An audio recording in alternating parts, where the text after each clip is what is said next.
আমরা ঘুরতে বেরিয়েছি এবং কি কি দেখছি সেটা তোমাদের কাছে দেখো।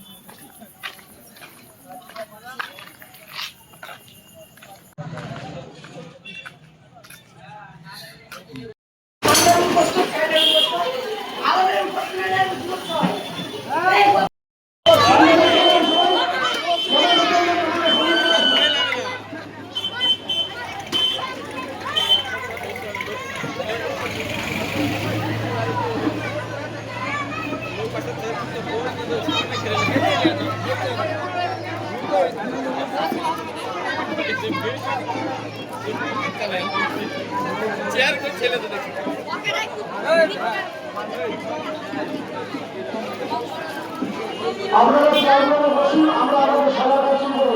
আমরা বলেছিলাম আমাদের বিধায়ক তাদের কাছে আমাদের দায়িত্ব আছে ছোট ভাই আপনাদের সঙ্গে কথা বলতে তার মধ্যে কথা শোনার পর আমরা আমাদের সভা শেষ করবো। কারণ আপনারা শুনলেন আমাদের বিধায়ক দায়িত্ব সামনে